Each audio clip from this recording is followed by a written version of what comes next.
Alright, welcome back to the channel. In this video we are going to be breaking down the doors, trying to get them to work and function correctly. If I close this door right here, this door closes on this side. This door panel is off on this side. But the way this door works, you see there's no like lock function or anything like that, and that's because it's controlled by the door handle.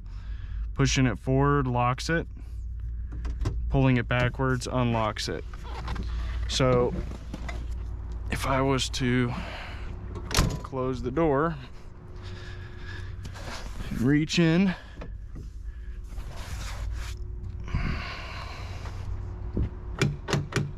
it's locked.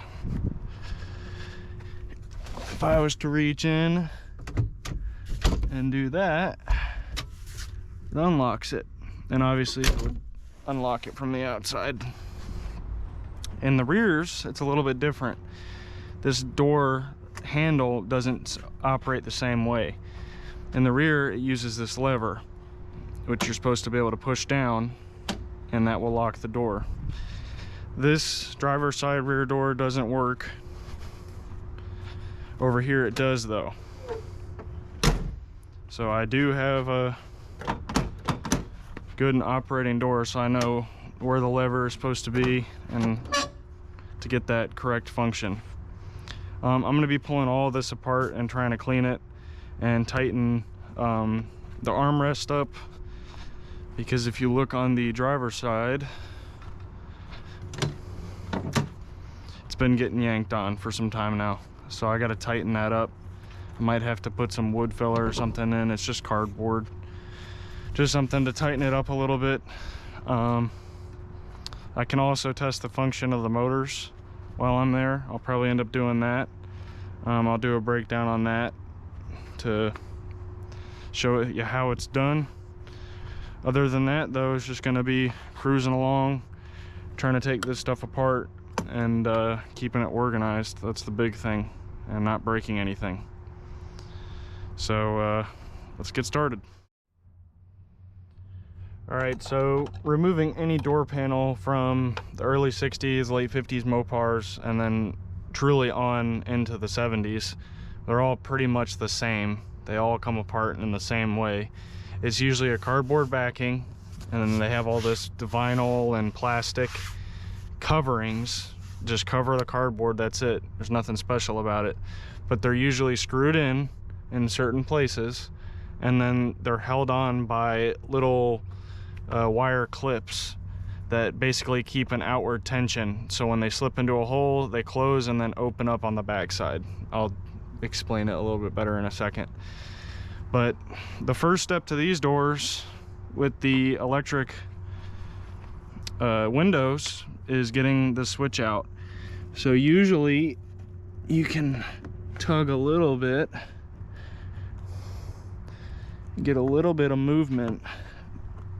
Pushing to one side sometimes helps, as I'm doing, like so.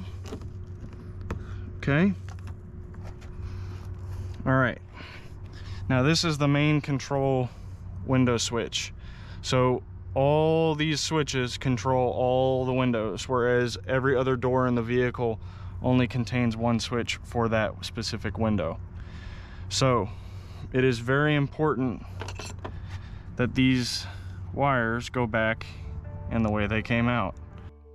The reason I am unscrewing the quick connector and not just pulling the quick connector off is sometimes the pins on the back of the switch like to break, or the little clips that actually connect the wire to the post like to break. So it's just easier just to take it slow. It's the long way around it, but it prevents everything from breaking.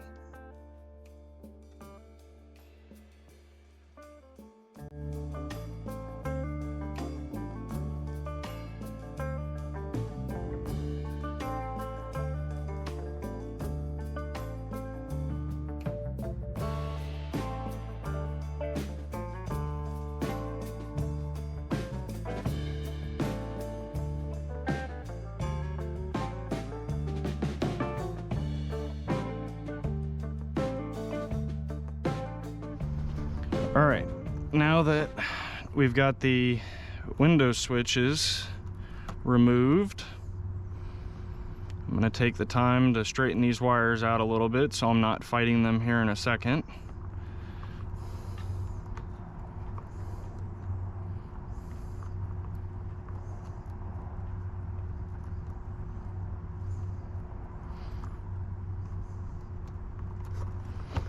Okay, now the next step, we're not moving on to these yet.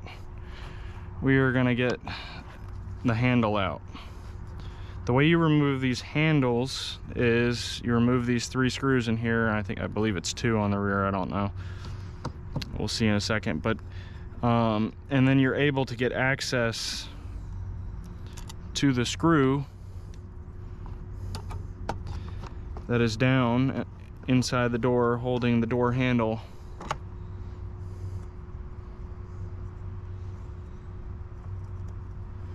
I hope I'm getting a good angle of this.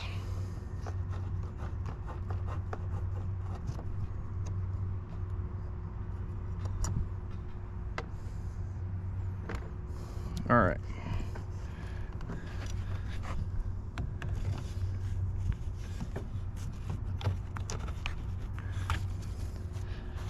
You aren't going to be able to see it on the camera, but I can barely see it myself.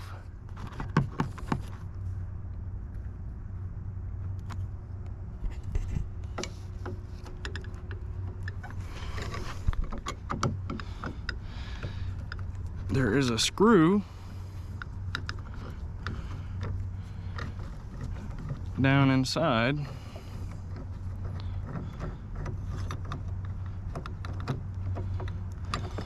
Okay, now that the handle is loose and removed, now we're going to move on to these guys that are holding the door panel mainly on, assisting the clips.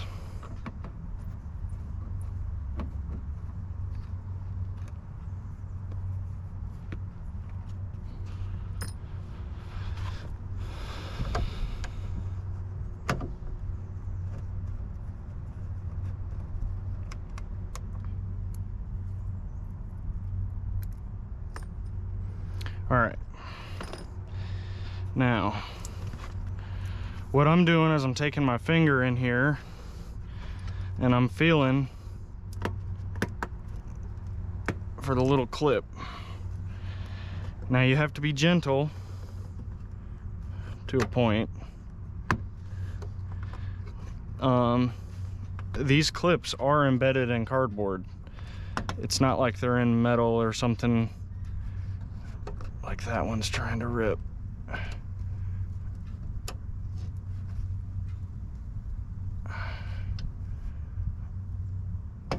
There we go. So just take your time with it.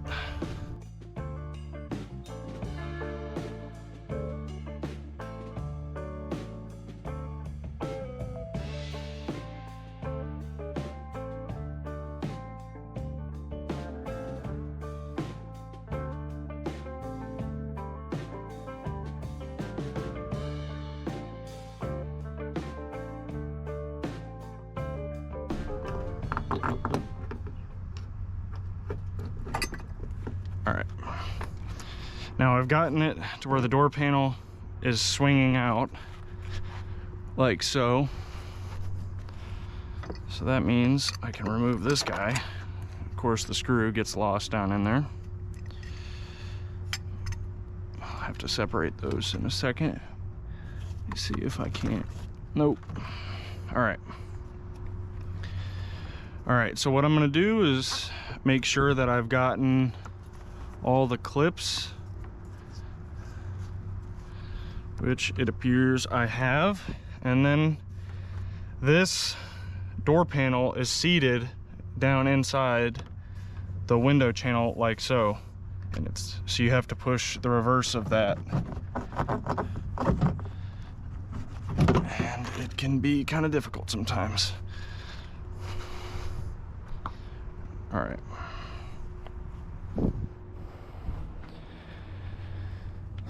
So, as I expected. So the other door panel, someone had been in at some point, and you can clearly see here the screw wasn't going into anything. I didn't drop a clip, so I need to look on the door panel. Ideally, you would do this on a concrete surface, not in dirt where you can easily lose parts. I can always run a magnet though. But the reason I know someone has been in here is because they're using masking tape that's not even holding on anymore to keep the visqueen, the vapor barrier attached. And still holding on in a couple areas. Some good old electrical tape.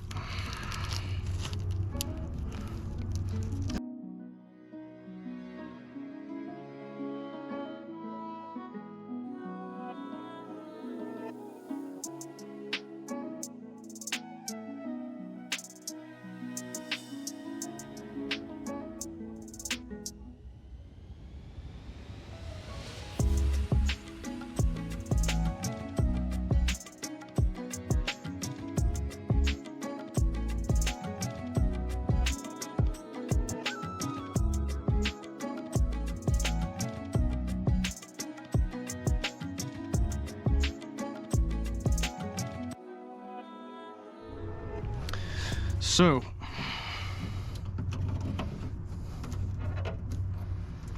this is your window motor. Right here, this little guy spins. All you're doing is controlling how much current gets sent to the motor. It's like an on and off switch. So, the easiest way to test is to unplug it and plug the motor in directly to a battery, a 12-volt source. All right, I am back. So, a big issue with these electrical window motors is that they get water in them and then they can't drain the water because there's usually a rubber coating on the bottom. There is not a rubber coating on the bottom of this one, so that's a good sign. Usually these washers will rot away.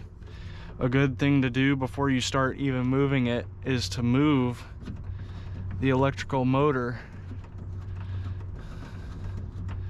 Move this rotor until you get some movement out of it, so you know the gearbox is not froze up, because that's another thing that will happen is these old plastic gears that are in here, and you can buy bronze ones now, but the original plastic ones will break, and then you can get some binding in there and tear things up and just stuff you don't want to worry about. So I am going to hook up my positive, make it my ground, make sure I got a good connection here. I'm gonna take this terminal, put the alligator clip on it, and then I'm only gonna touch this to the terminal to make sure it's moving, which you can see it there. We know it's moving.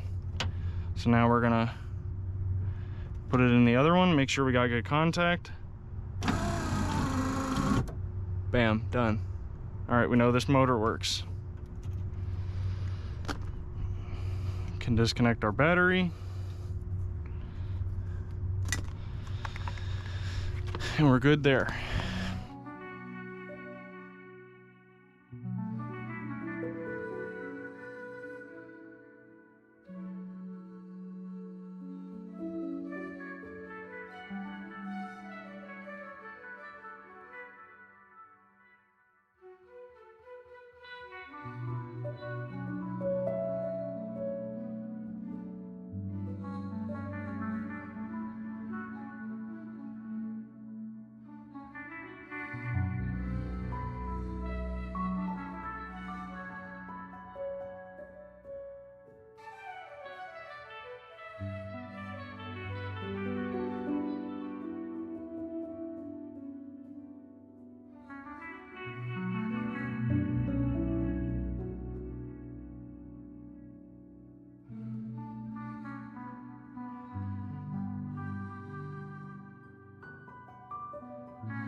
My issue is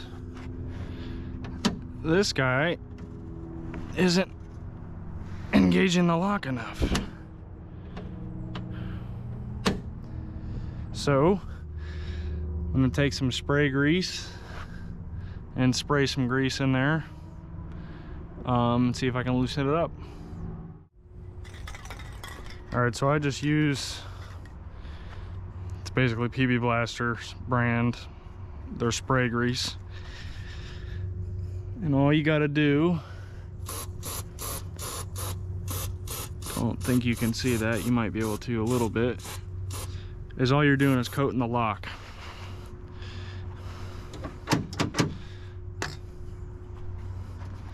Just enough to get things operating correctly again. Now, for this guy, oh, I heard a little click there.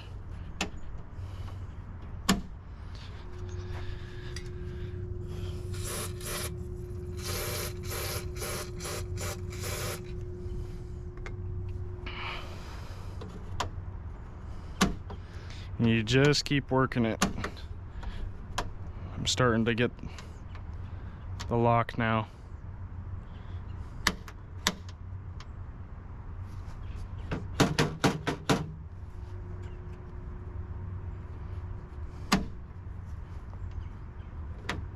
Yep. The lock is working now. It just needs some more lubrication. Could probably use some grease in there.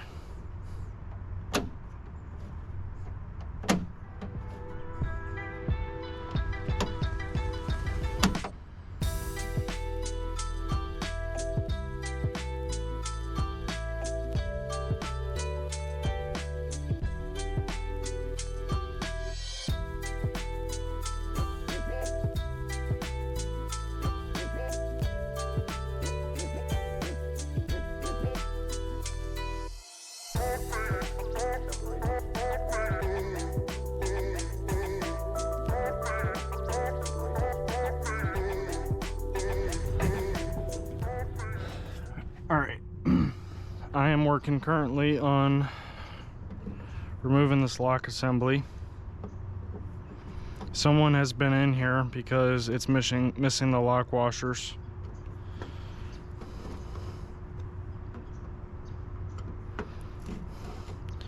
All MoPaRs from this era and decently far on, like into the mid 70s, all have the screws that hold the lock assembly in, and they have little lock washers that they're grounding washers actually, but they work really good as anti-vibration clips. Now I'm trying to see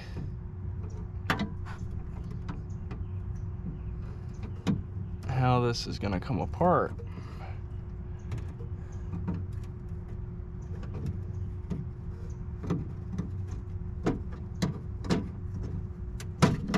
Okay, it's just a little spring clip. All right.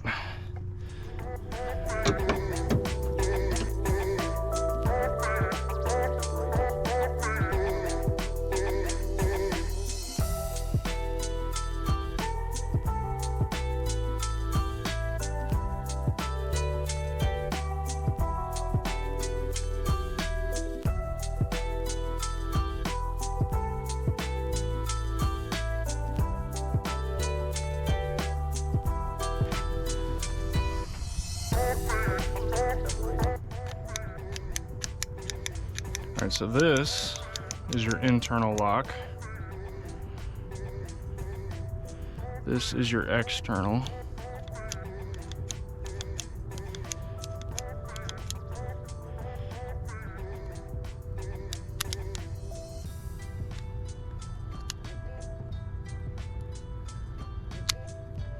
And this is your lock. And why are you so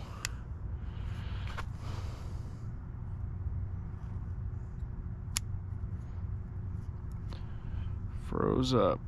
It looks to me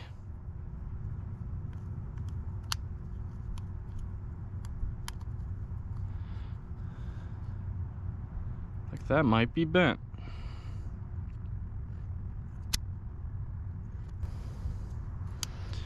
The reason I'm saying it might be bent is because it's not easily going all the way up to the top.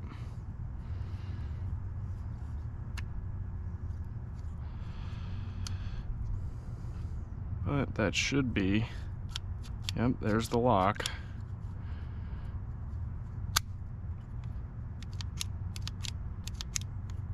So what?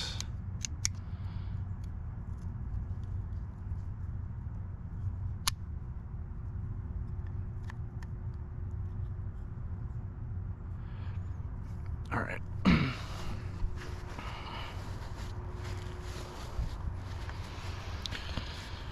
So what I believe is happening is one of two things.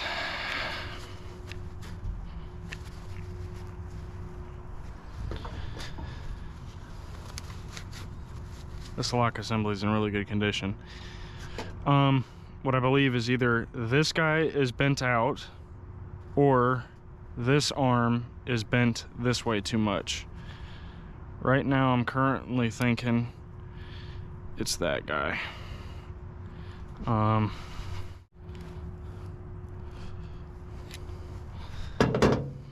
Let's see if that was enough to make a difference.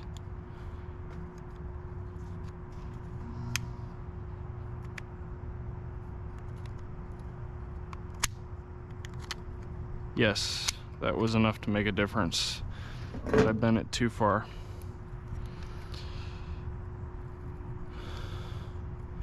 So that guy's a little sloppy. I could probably fix that. Not really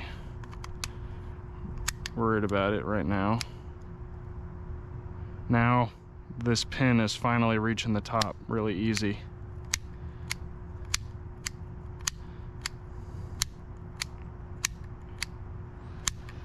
So when you pull on the handle and you're pushing down, when you're pulling up on it, it's pushing a lever down that does this. Allows your star to move freely, which then hits the striker plate. When it hits that striker plate, it'll make one turn, locks the door in place. So when you press this, if you can see it, it's rotating freely. The same for here, which would be this way, rotating freely. And then you engage the lock,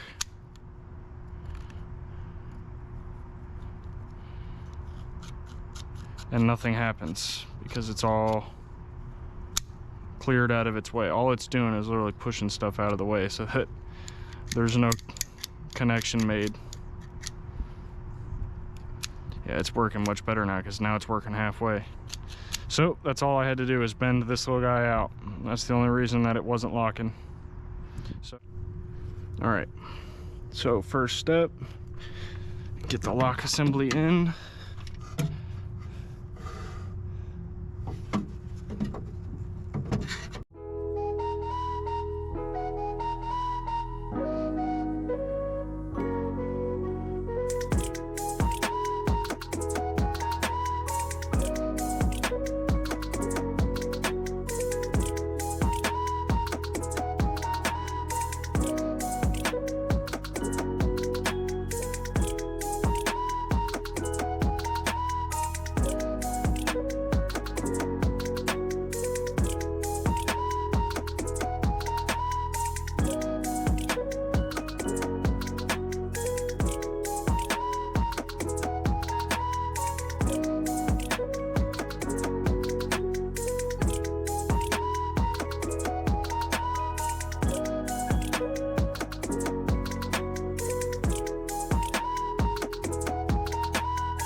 I've got it back in.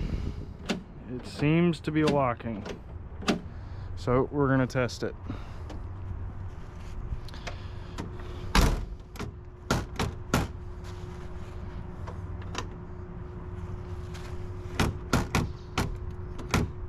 All right, it seems to be locked. Hopefully it opens. It does not open. Good to go. All right, let me get around the other side and hit it open.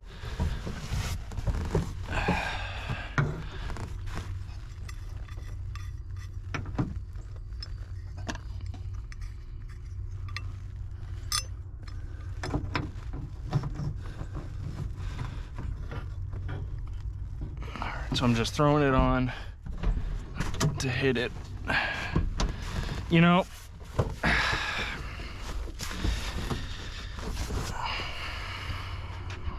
I should call myself stupid, because usually it helps to reconnect the door.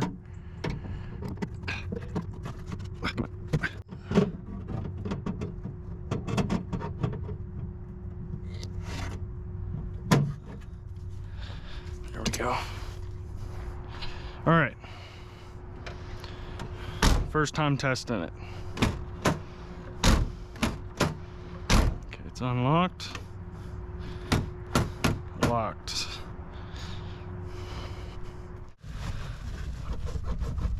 Okay.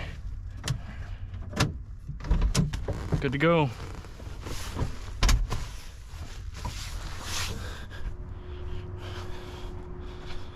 Yay, the vehicle locks now.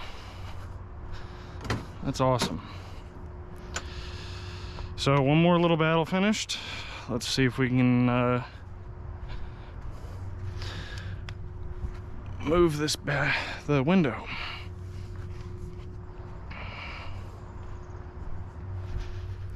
Now I'll make another video taking the windows out, maybe, because I'm gonna put grease inside these gears, make sure they're properly lubricated. That stuff's just rotted at the bottom. Don't make no sense why they designed it this way. Then we take our switch.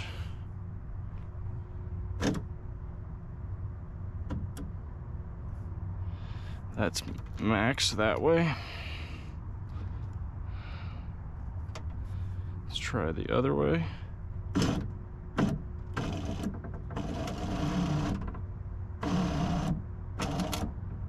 Something's binding up.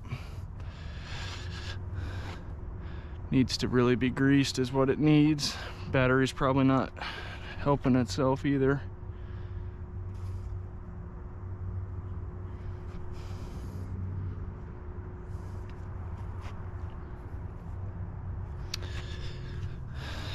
So I'll have to buy another can of grease.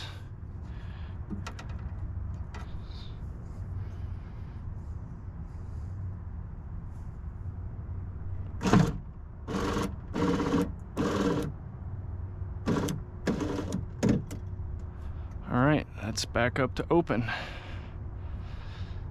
This one's definitely a little bit rougher. Needs grease in there, and it needs grease in there, and it needs grease in that gearbox, the assistance. So definitely still have work. I have to clean the door channels out, clean all these drains. As you can see, they're just got a bunch of gunk in them. So I think I'm gonna call it quits for today.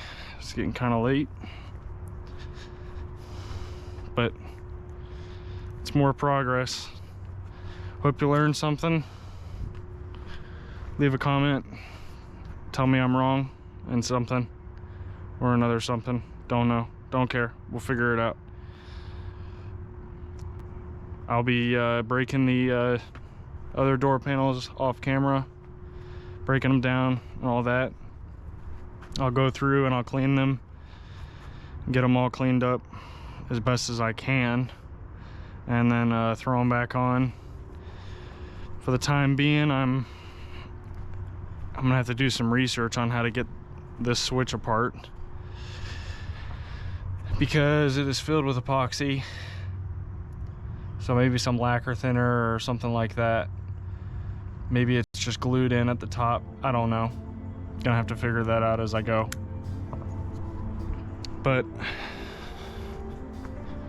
overall, happy with the progress made today. So I will see you on the next video.